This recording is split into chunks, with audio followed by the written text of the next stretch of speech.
Hollywood horror A to Z present a quiet place 2।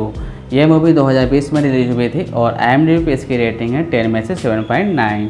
Movie की starting day 1 से होती है, जहां ली एक ग्रोसरी स्टोर में कुछ सामान लेने आता है। वहां हमें एक स्पेस शटल भी दिखाया जाता है, जिसे पिछले मूवी में हमें बो के पास दिखाया गया था। फिर वो काउंटर के पास जाता है, वहाँ एक ओल्ड मैन और एक ओल्ड लेडी टीवी देख रहे होते हैं। असल में टीवी पर आसमान में कुछ हलचल दिखाई देती है, पर इन्हें कुछ समझ नहीं आ रहा होता है। फिर ली वहाँ से निकल जाता है, वो ग्राउंड में आ जाता है जहाँ बेसबॉल मैच चल रहा होता है।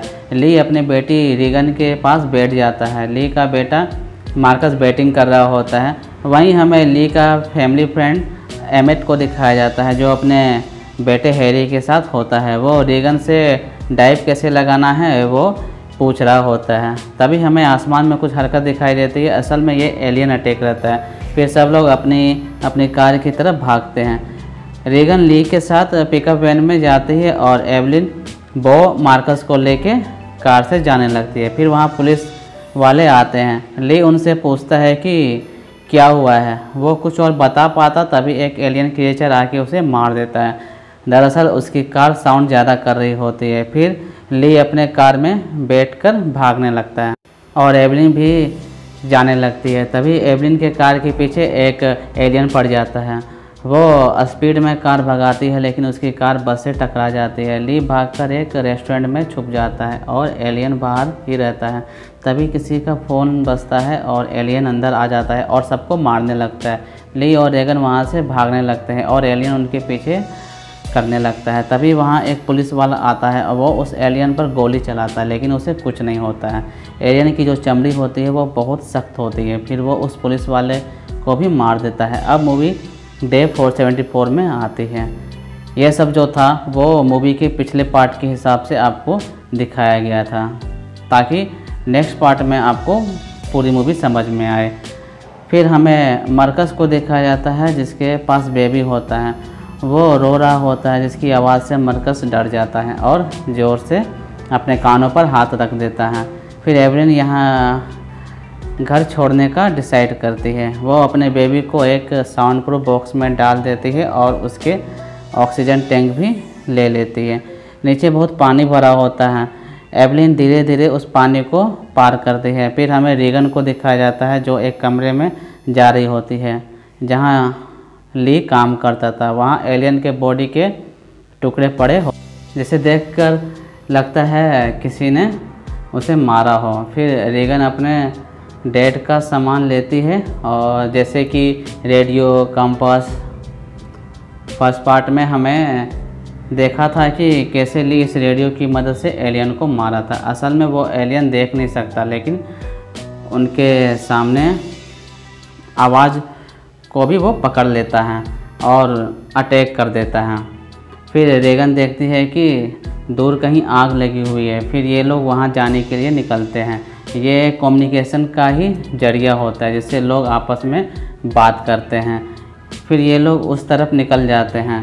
ये सब नंगे पैर होते हैं ताकि उनके चलने से साउंड ज़्यादा ना हो। फिर ये लोग एक रेलवे यार्ड में आ जाते हैं। तभी एवलिन का पैर वहाँ लगे एक वायर से टकराता है। असल में ये एक ट्रैप था। उसका पैर टकराते ही बोतल का एक गुच्छा नीचे गिर जाता है, जिससे साउंड होती है। फिर ये लोग भागने लगते हैं। तभी मार्कस का पैर एक ट्रैप में फंस जाता है और उसका पैर जख्मी हो जाता है। उसे बहुत दर्द होता है, लेकिन जिससे वो ज़ोर से चीखने लगता है। एवलिन उसके पास जाती है और उसका मुंह बंद कर देती है। फिर रीगन उसके पैर को आज़ाद करती है, जिससे दर्द और बढ़ जाता है और वो ज़ोर से चीखने लगता है। फिर हमें एक स्नाइपर को भी दिखाया जाता है, जो इन्हें नोटिस कर रहा होता है। फिर वो एलियन वहाँ आ जाता है। तभी रीगन उस रेडियो को ऑन कर देती है, जिससे एलियन उस साउंड की फ्रीक्वेंसी बर्दाश्त नहीं कर पाता है और उसका ऊपर का सर खुल जाता है। तभी एवलिन उसके सर में गोली मार देती है। फिर ये लोग भागते हुए अंदर आने लगते हैं। तभी इन्हें स्नाइपर वाला शख्स आके पकड़ लेता है। असल में वहाँ एक और एलियन होता है। फिर वो उन्हें अपने कैब में ले जाता है, जो एक साउंड प्रूफ चैम्बर होता है।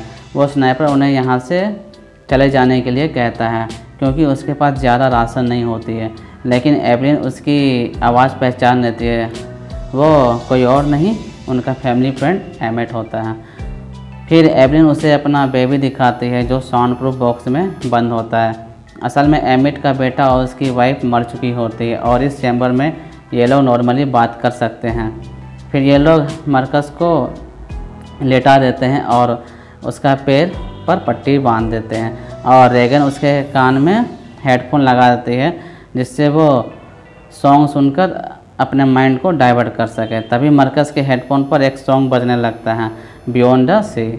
एवलिन कहती है कि रेडियो पर यह गाना बज रहा है तो ज़रूर और भी बहुत से लोग ज़िंदा होंगे, जिस पर एमिट कहता है कि कोई रेडियो पर इसे चला के छोड़ दिया है, ये फिर वो लोग मर गए होंगे।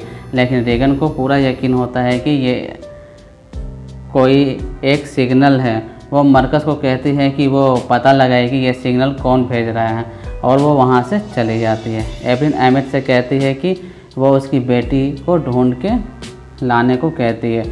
वो उसके सामने गिड़गिड़ाने लगती है। इधर रेगन रेलवे ट्रैक पर चल रही होती है, तभी उसे एक तरफ ट्रैक पर खड़ी दिखाई देती है। वो उसके अंदर जाती है, वहाँ सभी जगह डेड बॉडी पड़ी होती है। रेगन फिर एक कंपार्टमेंट का डोर ओपन करती है लेकिन वो आधा ही खुलता है। फिर वो मेडिकल किट लेने लगती है। वो जैसे ही मेडिकल किट लेती है तभी उसके हाथ से एक बॉडी टकरा कर नीचे गिर जाता है, जिससे साउंड से एलियन वहाँ आ जाता है। रेगन रेडियो को ऑन कर देती है और उस एलियन को गोली मारती है, लेकिन गोली उसे छूकर निकल जाती है। फिर वो सेकेंड टाइम जब शॉटगन को रीलोड कर रही होती है तभी उसके गन जाम हो जाता है। एलियन उसकी तरफ बढ़ने लगता है। एलियन ऑलमोस्ट उसके पास तक आ गया था, तभी पीछे से उस एलियन के सर में गोली मार देता है और ये कोई और नहीं एमिट होता है। फिर वो उसे वहाँ से लेके एक यार्ड में रुकता है। फिर जब रेगन सुबह उठती है तो वो देखती है कि एमिट नहीं है, साथ में उसका शॉटगन और रेडियो भी नहीं होता है। वो रोने लगती है, तभी वहाँ एमिट आ जाता है। वो उसे ईयर हीरिंग देता है और इधर एवलिन अपने बेबी का ऑक्सीजन के लिए सिलेंडर लाने जा रही होती है क्योंकि अब बेबी का ऑक्सीजन बहुत कम बचा है। वो मरकस को बेबी का ख्याल रखने को बोलती है, फिर वो चली जाती है। उधर एमिट कहता है कि उसे एक बोट मिली है, वो उस तरफ जाने लगते हैं। इधर एवलिन उस जगह पर पहुंचती है जहां बो की समाधि है। वो बो की याद में अपने रिंग वहां रखकर चली जाती है। इधर मरकस बेबी को इधर उधर घुमाकर उसे बॉक्स में डाल देता है। मरकस चैम्बर से बाहर निकलकर इधर उधर देखने लगता है, तभी उसे एक डेड बॉडी दिखाई देती है जो शायद एमिट की बीवी की हो।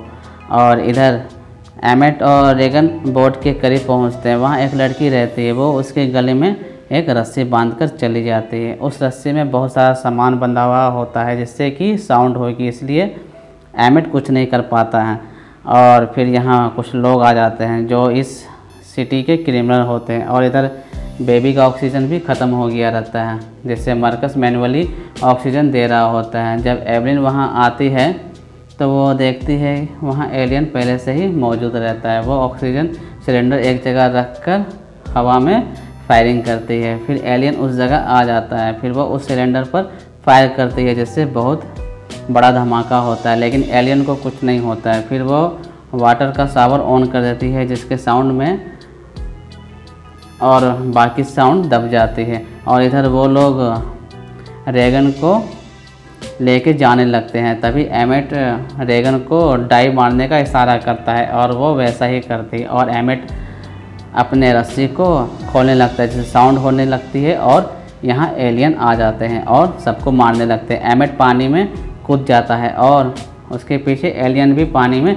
जंप करते हैं, लेकिन वो डूब जाते हैं। यहाँ हमें यह भी पता चलता है कि एलियन को पानी में तैरने नहीं आता है। फिर ये दोनों एक बोट में चले जाते हैं। इधर एवलिन अपने चैम्बर में जाने लगती है, तभी एलियन भी उसका पीछा आता है। एवलिन जल्दी से साउंड प्रूफ चैम्बर में चली जाती है और डोर बंद कर देती है और एलियन ऊपर वाले चैम्बर में फंस जाता है। ऊपर वाला चैम्बर उस एलियन का वेट से नीचे गिर जाता है। इधर एमिट और रेगन एक आइलैंड पर आ जाते हैं। वो लोग देखते हैं कि यहाँ बहुत से लोग हैं और वो लोग बिना डरे आराम से बाहर बैठे होते हैं। ये लोग उनके पास जाते हैं, वो लोग उन्हें खाना देते हैं। फिर एक शख्स एमिट के पास आता है और उससे पूछता है, आखिर तुमने वो रेडियो का सॉन्ग सुनकर पता लगा लिया? इस पर एमिट कहता है, मैंने नहीं, रेगन ने लगाया है। फिर वो शख्स उसे बताने लगता है कि कैसे वो लोग यहाँ पहुँचे। दरअसल वो लोग 12 बोट पर सवार हुए थे, लेकिन जैसे ही उन्हें पता चला कि वो एलियन पानी में तैर नहीं सकते हैं और हम लोग एक आइलैंड में जाके सुरक्षित रह सकते हैं, तभी वहाँ पहले में की चीख पुकार मच जाती है, जिससे वहाँ एलियन आ जाते हैं और सबको मारने लगते हैं। 12 में से सिर्फ 2 ही बोट आइलैंड पहुँचते हैं। फिर अगली सुबह हमें एमिट को दिखाया जाता है जो बीच पर जाता है। उसे वहाँ वही बोट दिखाई देता है जिससे एलियन चढ़ गया था। एमिट वहाँ से भागकर उन लोगों के पास जाता है और अंदर जाने के लिए बोलता है, तभी वहाँ पर एलियन आ जाता है और सबको मारने लगता है। एमिट भागते हुए एक बच्चे को बचाता है। फिर वो लोग एक कार में बैठ जाते हैं ताकि वो एलियन इनके पीछे आ जाए, और होता भी ऐसा ही है, वो एलियन इनके पीछे आ जाता है, लेकिन कार की स्पीड ज़्यादा होने पर वो बीच रास्ते में ही गिर जाता है। फिर वो लोग रेडियो टावर के पास पहुंचते हैं। फिर वो शख्स कहने लगता है कि उसे जाना होगा और उसे अपने परिवार को बचाना होगा, तभी एलियन नीचे से उसका पैर को खींच लेता है और उसे मार देता है और एमिट रेगन टावर के अंदर चले जाते हैं। रेगन कैसे भी करके रेडियो टावर के कंट्रोलर तक पहुंचना चाहती है, जिससे कि वो अपने ईयर हीरिंग से वहां रेडियो से फ्रीक्वेंसी को बढ़ा सके, जिससे वो एलियन बर्दाश्त नहीं कर पाएगा और वो लोग उसे आसानी से मार सकते हैं। इधर जब एवलिन चैम्बर का डोर खोलती है तो एलियन अटैक करने लगता है। वो वापस उस चैम्बर में चली जाती है, लेकिन डोर बंद नहीं हो पाता है, लेकिन एलियन उस डोर के अंदर नहीं आ सकता। इधर रेगन अपने ईयर हीरिंग को रेडियो के माइक पर लगा देती है, जिससे साउंड की फ्रीक्वेंसी बढ़ जाती है और साथ में ये ब्रॉडकास्ट भी होने लगता है, जिससे कि मरकस भी उस आवाज़ को अपने रेडियो पर चला देता है और उस एलियन के पास जाता है और एवलिन की गन से उसे मार देता है। इधर रेगन एक रॉड लेती है और उसे एलियन को मार देती है और ये मूवी यहीं पर समाप्त हो जाती है। ये मूवी में हर एक पार्ट में सस्पेंस और हॉरर बहुत अच्छे से भरी पड़ी है, जो इस मूवी को और भी हॉरर बनाती है। तो आप लोग इस मूवी को ज़रूर देखना।